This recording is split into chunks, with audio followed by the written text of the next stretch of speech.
चलते हैं खबर फटाफट।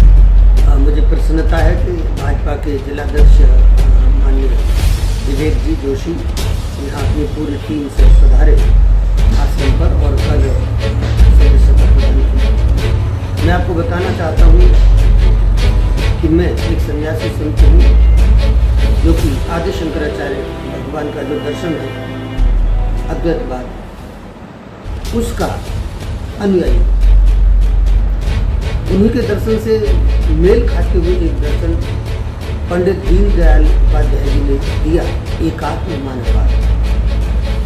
पंडित दीनदयाल उपाध्याय जी भाजपा के पितृपुरुष हैं, तो उनका जो एकात्म मानववाद जब मैंने पढ़ा तो मुझे लगा कि ये तो बहुत ही अच्छा दर्शन है, अच्छी एक फिलॉसफी है और इस पर काम किया जा सकता है। दूसरे मैंने देखा कि माननीय मोदी जी और माननीय योगी जी दोनों की जो कार्यशैली है उसने भी मुझे कहीं कहीं प्रभावित किया। और तीसरे तीन महत्वपूर्ण जो सिद्धांत हैं भाजपा के, उसमें सबसे पहले है विकासवाद, उसके बाद राष्ट्रवाद और हिंदुत्ववाद। इन तीनों वादों ने मुझे निर्विवाद रूप से प्रभावित किया ऐसा कहिए क्योंकि एक संत के अंदर राष्ट्रवाद की भी भावना होती है और हिंदुत्ववाद तो होगा ही, हम क्योंकि हिंदू संत है, सनातनी है।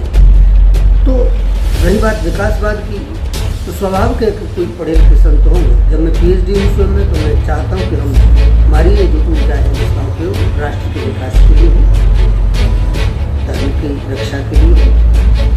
और मैं जहाँ तक समझता हूँ कि ये एक अच्छा प्लेटफार्म हो सकता है, हम पार्टी से जुड़ करके पार्टी के जो उद्देश्य है उनको हम आगे बढ़ाएं, उसमें हम कुछ सहयोग कर सकें।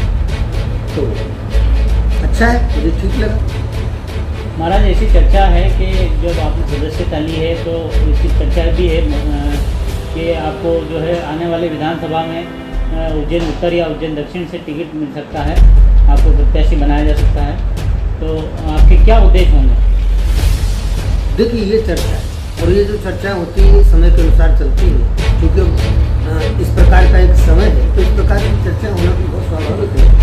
और चर्चाओं पर तो विराम लगाई नहीं जा सकता।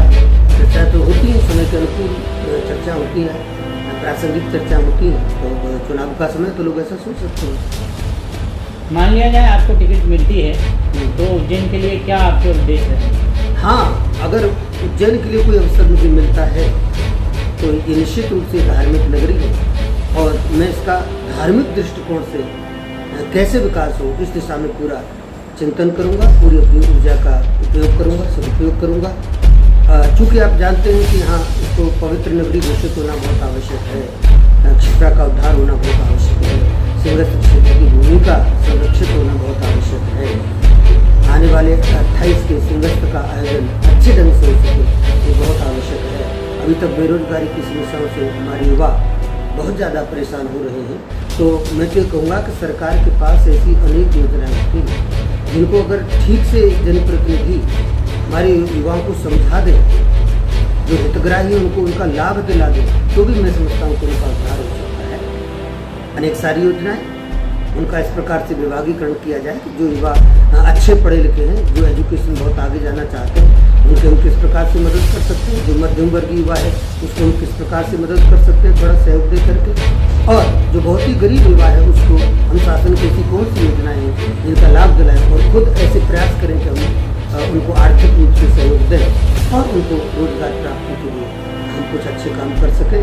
तो इस प्रकार से युवाओं को विशेष करके प्रोत्साहित करना, उनको रोजगार दिलाना, ये भी एक बहुत महत्वपूर्ण कार्य है जो करना होगा मुझे। दूसरी बात यह है कि पर्यटन की दृष्टि से उज्जैन का भी हम देख रहे हैं कि जो विकास हुआ है और इसमें जो संभावना है उन सारी संभावनाओं पर काम किया जाएगा। ये तो बहुत सौभाग्यशाली नगर है कि यहाँ सिंहस्थ आयोजित होता है और उस सिंहस्थ के माध्यम से उज्जैन का इतना बड़ा विकास हुआ है। यहाँ महाकाल लोक बना है, अभी महाकाल लोक के फेज 2 का भी अभी लोकार्पण हुआ, माननीय मुख्यमंत्री जी ने किया।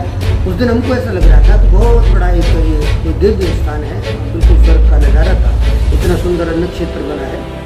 तो मुझे लगता है कि ये पूरे विश्व पटल पर उज्जैन की एक नई पहचान बनी है। तो ये सारी चीज़ों को और कैसे आगे बढ़ाया जा सकता है, जिससे उज्जैन के लोगों को अधिक से अधिक लाभ प्राप्त हो सके, उस दिशा में बहुत सारे काम किए जा सकते हैं। अभी भाजपा जो है हिंदुत्व पे काम कर रही है और उत्तर प्रदेश में भी जो है योगी आदित्यनाथ का जो सुशासन है वो भी देखने में आया है। तो ऐसा लगता है कि जो है उज्जैन में भी जो है किसी संत को वो मौका दे सकते हैं। तो अगर आपको मौका देते हैं तो आप स्वीकार करेंगे? मौका देते तो निश्चित रूप से स्वीकार करना चाहिए। और उनको नहीं, हम जैसे और भी जो पढ़े लिखे संत हैं, ऊर्जावान संत हैं, जो राष्ट्र और धर्म के लिए कुछ करना चाहते हैं, जिनके अंदर कोई जुनून है, उनके पास अनुभव है, ऐसे अन्य संतों को भी आना चाहिए। मैंने तो स्पेशली भारतीय जनता पार्टी से मांग की है। आप सबको मालूम है कि जितने भी हमारे धार्मिक स्थल हैं, चाहे वो हमारे यहाँ उज्जैन की बात हो, चाहे चित्रकूट की बात हो, चाहे हम यहाँ पे ओंकारेश्वर की बात करें, मैहर वाली एक सीट हो सकती है, ये जितने भी धार्मिक स्थल हैं, जिस सीट पर धार्मिक एक माहौल है, उस सीट पर अच्छे संतों को लाना चाहिए। निश्चित रूप से इससे भाजपा बहुत मजबूत होगी। और जब हम एक तरफ हिंदुत्व की बात कर रहे हैं, हिंदू राष्ट्र की बात कर रहे हैं, तो उस दिशा में बहुत बड़ी सफलता हमको मिल सकती है और भाजपा को